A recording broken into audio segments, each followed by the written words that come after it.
Textile limited. আপনারা সবাই কি চেনেন এই ফ্যাক্টরিটাকে? প্রাণার্থী গ্রুপ কিন্তু অনেক বড় একটা প্রতিষ্ঠান। এটা বিশ্বের প্রায় 50টি দেশে আমাদের পণ্য যেয়ে থাকে। আমি যদি একটু পুষ্টম করে বলি, আমাদের অনেকের ওয়াশরুমের গদ্দা যেটা আমরা বলি সেটাও কিন্তু প্রাণার্থী থাকে, তাই না? এটা আমি আসলে প্রাউড ফিল করি যে আমি এরকম একটা প্রতিষ্ঠানে আমি কাজ করতেছি। পরিচয় বেশিক্ষণ না দিই, কাজ করবি কি না।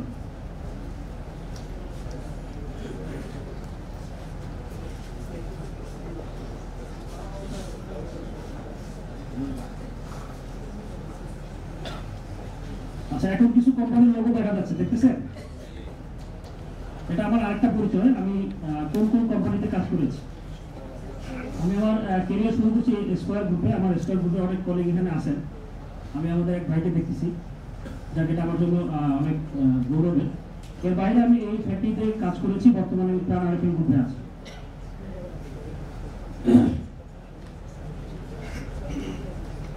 এগুলো হচ্ছে আমার স্বপ্ন, আমি যেসব প্রতিষ্ঠানে আরো কাজ করতে চাই। এখন নজরুল স্যার আমার সাথে একটু রাগারাগি করতেছে, ফেরদৌস তুমি ব্রেক দাও। স্যার আমার সাথে রাগ হচ্ছে, প্রায় তুমি থামবা বলো। এখানে আমি ড্রিম কোম্পানিজ থেকে বলতে চাই, আসলে আমরা অনেকে চাকরি করার জন্য চাকরি করি, পরিবারকে চালানোর জন্য চাকরি করি। আপনার স্বপ্ন আপনি দেখতেছেন, আপনার স্বপ্নকে মাটি দেওয়ার দায়িত্ব আমার নেই, মানে ক্ষমতা বা এটা আমি ইচ্ছা করলেই পারি না। তা আমার স্বপ্ন আমি আরো কাজ করব, আরো চাকরি করব, এবং আমি দেশের বাইরে যে কোনো একটা প্রতিষ্ঠানে যেতে চাই, এসে আমি আমার দেশের জন্য কাজ করব। এখন আমাকে নিয়ে কিছু নেগেটিভ কথা হয় যে একজন মানুষ এত জব চেঞ্জ করে কিভাবে। এখন আমাদের ইলেকট্রিকের আমাদের কোনো এইচআর স্যার আছেন এখানে। স্যার আপনি একটু আমাকে জাস্ট, আমি তো আপনাকে সম্পর্কে কিছু করি না, মানে এখানে এমন হলো একটা ব্যক্তি দুইটা ফ্যাক্টরিতে 20 বছর চাকরি করতেছে, আর আমি 10টা ফ্যাক্টরিতে 20 বছর চাকরি করছি। আপনি কাকে নেবেন?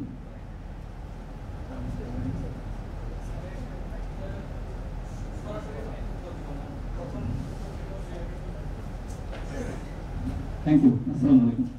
আমার প্রথম আনসার হবে, যদি সিঙ্গেল প্রোডাক্ট হয় তাহলে যার ডিউরেশন বেশি প্রতি অর্গানাইজেশনে তাকে নেব, আর যদি আমার প্রোডাক্ট ডাইভার্সিটি থাকে তাহলে যে বেশি ফ্যাক্টরিতে কাজ করেছে তাকে নেব।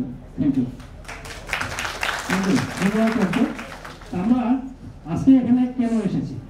আমাদের বিএচএম সাপ্লাই চেইন একটা ইনস্টিটিউশনের একটা প্রোগ্রামে আমরা এসেছি। এখান থেকে অনেক ছাত্ররা পিজিডি কোর্স করেছেন, কেউ সাপ্লাই চেইন করেছেন। এটা আমরা কেন করেছি? সাপ্লাই চেইনের পর আমরা কি করবো? সাপ্লাই চেইন করে কি আমরা থেমে যাবো, নাকি আমরা এমবিএ করবো, এলএলবি করবো, নাকি আরো কিছু করতে চাই, নাকি এখানে ব্রেক দিছি আরো কিছু করতে চাই? আচ্ছা, আপনি এখন সাপ্লাই চেইন পিজিডির সার্টিফিকেটটা নিয়ে এখন যেখানে আছেন স্টোর ম্যানেজার বা সাপ্লাই চেইন ম্যানেজার হিসেবে, আপনি কি গিয়ে বসে থাকবেন? অবশ্যই বসে থাকবেন না। আপনাকে আরো সুইচ করার ইচ্ছা আছে, আপনারও স্বপ্ন আছে যে আপনি সিনিয়র হতে চান। তা আপনাদের যে স্বপ্নটা, আমারও স্বপ্নটা এরকম। আমি আজকে এভাবে কেন আমার মডেলটা সাজিয়েছি, তা আপনারা যারা পিজিডি করতেছেন, পিজিডি করে আপনারা থেমে থাকবেন না। আশা করি আপনার পরবর্তী যে কোর্সগুলো আমাদের বিএচএম এ আছে এগুলো করবেন, পাশাপাশি অন্যান্য ইনস্টিটিউশনে যেগুলো আছে আপনাদের ক্যারিয়ার করতে যেগুলো প্রয়োজন সেগুলো আপনারা করবেন। এছাড়া আমি আমার ব্যক্তিগত কিছু ট্রেনিং সেশন বা সার্টিফিকেট আপনাদের আমি দেখাতে চাই।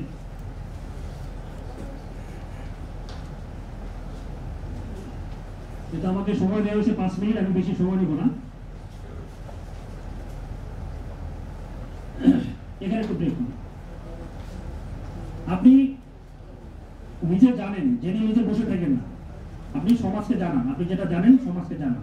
এখানে আমার এক ছোট ভাই আছে শামীম নামে, গত পরশুদিন ওর একটা ইন্টারভিউ ছিল। আমি একটা আপনি যে 10টা ফ্যাক্টরিতে ইন্টারভিউ দিতে গেলেন, প্রথমে যেটা গেলেন বা বাকি পরে আরো 9টা গেলেন, টোটাল 10টায় গেলেন। আপনি যে পদের জন্য গেলেন, সাপ্লাই চেইন অথবা warehouse head, manager, GM, যাই হোক না কেন, প্রশ্ন কিন্তু প্রায় সিমিলারিটিস থাকে, না তাই না? আচ্ছা, তা আমি যদি যে প্রশ্নগুলো আমি জানি, আমি 10টা ফ্যাক্টরি থেকে শিখে আসছি, সেই 10টা প্রশ্ন যদি আমি আমার আরেক ভাইকে শিখাই, তাহলে আমার কোনো সমস্যা আছে? বাট আমাদের মধ্যে একটা নেগেটিভিটি আছে, আমরা কিন্তু এগুলো শিখাতে চাই না, বলতে চাই না। এই জন্য আমাদের দেশ পিছিয়ে আছে। আজকে আপনি যে পিজিটি করেছেন, আজকে আপনি যে সার্টিফিকেশন কোর্সই করেছেন, আপনি কি আপনার আরো 10 জনকে বলবেন না? আপনি 10 জনকে বলতে হবে, আপনাকে সরাইতে হবে, আপনি যে বিএচআরএম স্টুডেন্ট এটা মানুষকে জানাইতে হবে। হ্যাঁ, এরকম করে আপনাকে সোশ্যাল অ্যাক্টিভিটিগুলো করতে হবে, আপনাকে আরো সার্টিফিকেশন অ্যাচিভ করতে হবে। আমি প্রফেশনাল ক্যারিয়ারের পাশাপাশি কিছু সোশ্যাল অ্যাক্টিভিটিস করি, আমি এবং আমরা করি, এটা অনেকেই জানে। আমাদের এই বিএচআরএম এর যারা বিজ্ঞ সিনিয়র যারা আছেন এরা অনেকে আমাদের এই সোশ্যাল অ্যাক্টিভিটিসের সাথে আছে। আমাদের এই সোশ্যাল অ্যাক্টিভিটিসের সংগঠনটা আছে, এটার নাম হচ্ছে সোইন্স। এটা কারা কারা জানেন, চিনেন? হাত জাগাবেন। আচ্ছা, এটা একটা বড় পাওয়া। এই সোইন্স কিন্তু মূলত বিএচআরএম এরই একটা ব্লাড কানেকশন আছে। এই সোইন্স পড়া কিন্তু আমি বিএচআরএম থেকেই শিখেছি, বিএচআরএম আমাকে শিখিয়েছে। তো সোইন্সের ফুল মিনিংটা কি? Store, warehouse, inventory, logistic and SCM, supply chain management. এই নামটা কে দিয়েছে জানেন? আমাদেরই এই বিএচআরএম এরই একজন সিনিয়র, এবং তার সাথে মিলে তারা কয়েকজন, যেমন আমাদের সাদেক স্যার ছিল, আমাদের নজরুল মনি স্যার ছিল, আমাদের সাইফুল স্যার ছিল, সবার যৌথ ইচ্ছায় ওনারা যেভাবে নামটা দিতে বলেছে সেইভাবে আমরা নামটা দিয়েছি। এখানে আমরা কি ধরনের অ্যাক্টিভিটিস গুলো করি? আপনারা অনেকেই চেনেন, আমাদের শহীদুল ইসলাম পলাশ স্যার উত্তরা ক্লাস নেন, আপনারা মনে তাকে চেনেন, তাই না? তাকে আপনারা চেনেন। উনি আমাদের ঢাকা ইউনিভার্সিটির একজন শিক্ষক, নাজমুজ্জামান হাই স্যার আছেন, অনেকে চেনেন, উনি এডিপি একজন টিচার। এর বাইরে আমরা কিছু এক্সেল ট্রেনিং করে করাই। রাজীব মহাজন স্যার আছেন, যিনি ইসে আছেন এই ডেকো গ্রুপে, আমাদের জসিম স্যার আছেন পরমাল গ্রুপে, নাবিদুল ইসলাম স্যার আছে ফোরেজ গ্রুপে। এবং আমরা কিছু সোশ্যাল অ্যাক্টিভিটিসের মধ্যে যেগুলো করি, আগে আমাদেরকে আসলে কমিউনিকেশন বিল্ড আপ করতে হবে। কমিউনিকেশন বিল্ড আপ করতে কি, আজকে আপনারা এখানে আসছেন প্রায়, এখানে আমরা কতজন আছি? 200 জন আছি। আপনি কিন্তু শুধু কি শিখতে আসছেন? শিখতে তো আসেননি, শেখার পাশাপাশি আপনি আপনার কমিউনিকেশন বিল্ড আপ, আপনার রিলেশন বিল্ড আপ করতে আসছেন। কেন আসছেন? উদ্দেশ্যটা কি? তার সাথে সম্পর্ক ভালো থাকলে আমি আমার ক্যারিয়ারে যতটুকু জানি বুঝি এটা দিয়ে আমি কি করবো, আমার যেন একটা জবে হেল্প পাই। সবার মূল উদ্দেশ্য কিন্তু এইটা, নাকি না আর কিছু? উদ্দেশ্য কিন্তু এইটাই, কিন্তু এটা আমরা মুখ ফুটে বলতে চাই না। আমরা বিভিন্ন সময় বিভিন্ন আরএমজি বাংলাদেশের যে ধরনের বড় বড় ইনস্টিটিউশন যে প্রোগ্রামগুলো হয় সেখানে আমরা যাওয়ার চেষ্টা করি। যেমন অনেকেই টেক্সটাইল ইঞ্জিনিয়ার সোসাইটি সম্বন্ধে ধারণা রাখেন, এখানে আমরা রাখি। এখানে দেখা যাবে নজরুল মনি স্যারকে দেখতেছেন উপরে ছবিটায় দেখা যাচ্ছে, সৌমিল পলাশ স্যার আছেন, আমাদের আরেক ছাত্র শিশির দাস আছেন, এখানে লিসান স্যারকে দেখা যায়, লিসান স্যারকে দেখতেছেন? লিসান স্যার কিন্তু আমাদের সুইসের অ্যাডভাইজার হিসেবে আছে। এই যে আমাদের নিচে একটা ছবি আছে দেখেন, সাদেক স্যারকে দেখা যায়, নজরুল স্যারকে দেখা যাচ্ছে।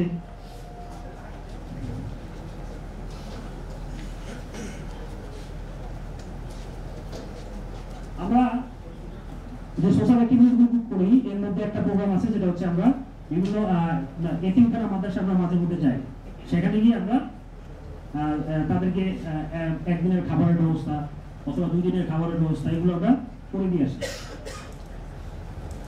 আমরা গত বছর বিএচআরএম এর চিটাগং একটা ব্রাঞ্চ খোলার জন্য চেষ্টা করতেছিলাম, রিজান স্যার গিয়েছিলেন, যে কোনো কারণে এখন এটা হয়ে উঠতেছে না, আমরা চেষ্টা করতেছি এটা পরবর্তীতে করার জন্য। আমরা আরো কিছু সোশ্যাল অ্যাক্টিভিটিস করি, যেটা হচ্ছে যে কারো যদি আপনাদের ব্লাড প্রয়োজন হয় আপনারা আমাদের সাথে কন্ট্যাক্ট করবেন, আমাদের মধ্যে কেউ না কেউ আপনাদেরকে হেল্প করবে। আমরা এবার এই আমরা অলরেডি জানি যে এবার নোয়াখালীর দিকে যে বন্যা হয়েছিল, তাই না? সেখানে প্রায় আমরা 1,20,000 থেকে 30,000 টাকার মতো আমরা সেখানে বাজার করে দিয়ে আসছি। এখানে আমরা অনেকেই ছিলাম, আমাদের লিসান স্যার এখানে একটা ভালো কন্ট্রিবিউট করেছে বিএচআরএম থেকে। আমরা ডান পাশে ছবিটা দেখবেন, আমরা প্রতি বছর শীতে শীতার্থ যারা আছে, রাস্তায় যারা থাকেন, রাস্তায় শুয়ে থাকেন, তাদেরকে আমরা কম্বল বিতরণ করি। আমরা একজনের ছবিতে দেখাইছি, এটাতে একজন হেল্প করে তা না, আমাদের নজরুল মনি স্যার আমাদেরকে হেল্প করে, ফারুক ভাই হেল্প করে, ব্লু ব্র্যান্ডের তাইবুল ভাই আছেন। এটা বলতে আমি একজনকে এটাই বোঝাচ্ছি, আমাদের যে সোশ্যাল অ্যাক্টিভিটিস গুলো, যারা আমাদের জবলেস পিপল থাকে, যাদের মানে জবলেস পিপল বলতে বোঝাচ্ছি যে অনেকে অফিস পলিটিক্সের কারণে জব হারাচ্ছি, অনেকে দেখা যাচ্ছে যে নতুন একটা জায়গায় গিয়ে পুরোনোদের সাথে মিশতে পারতেছেন না, জব হারাচ্ছেন বা ছেড়ে চলে আসতেছেন। তা আমরা এদের সাথে বসে এদেরকে কাউন্সিলিং করে এদেরকে কিভাবে জবের ব্যবস্থা করা যায়। এখন জব তো আর আমরা দিই না, জব কিন্তু আমরা দিই না। জব হচ্ছে কীভাবে দেওয়া হয়, আমাদের যারা সিনিয়র যারা আছেন এদের সাথে কমিউনিকেশন বিল্ড আপ আমাদের খুব ভালো থাকার কারণে আমরা তাকে ওনার মাধ্যমে আরেক জায়গায় যেভাবে সেট করা যায় সেটা নিয়ে আমরা প্ল্যান করি। আমাদের আমরা যে কাজগুলো করি মাঝে মধ্যে বিভিন্ন চ্যানেলে আসে, বিভিন্ন পেপার পত্রিকা আসে, এটা চেষ্টা আমি আপনাদেরকে দেখাচ্ছি। আচ্ছা, আমি এইখানে একটু ব্রেক দিই। সেটা হচ্ছে যে আমি আপনাদেরকে দুইটা পয়েন্ট, আমি আমার পরিচয় দিলাম, সেকেন্ড হচ্ছে আমরা কি কি ধরনের সোশ্যাল অ্যাক্টিভিটিসগুলো করি সেটা আমি এখানে আপনাদের সামনে মার্কেটিং করে নিয়ে আসলাম। তাহলে আসলে আমি প্রথমত আমার পরিচয় দিয়েছি, অনেকগুলো জব চেঞ্জ করেছি, অনেকগুলো জবে আমার যাওয়ার স্বপ্ন আছে, এর পাশাপাশি আমি কিছু সোশ্যাল অ্যাক্টিভিটিস বা আমি এবং আমরা করি। আমি এখন আজকে যে মার্কেটিংটা করতে চাচ্ছি, আমরা যে সোশ্যাল অ্যাক্টিভিটিসগুলো করি এর সাথে কি আপনারা আমাদেরকে হেল্প করতে চান কিনা? আপনারা আমাদের সাথে থাকতে চান কিনা? আচ্ছা, এইটার বিনিময়ে আমি তো আপনাদের কোনো ফিনান্সিয়াল সাপোর্ট দিতে পারবো না, আপনাদেরকে কোনো বড় ধরনের কোনো হেল্প করতে পারবো না, কিন্তু এমন একটা জিনিস আপনাদেরকে আমি এনে দিব বা আমরা এনে দিব বা আধ্যাত্মিকভাবে পাবো, সেটার কোনো কোয়ান্টিটি নেই। সেটা কি জানেন? সেখানে জানেন কি, এখানে হিন্দু ধর্মের কেউ আছেন, মুসলমান আছেন, বৌদ্ধ আছেন, বিভিন্ন ধর্মের লোক আছেন, কিন্তু জানেন কি পাবেন? সব পাবেন।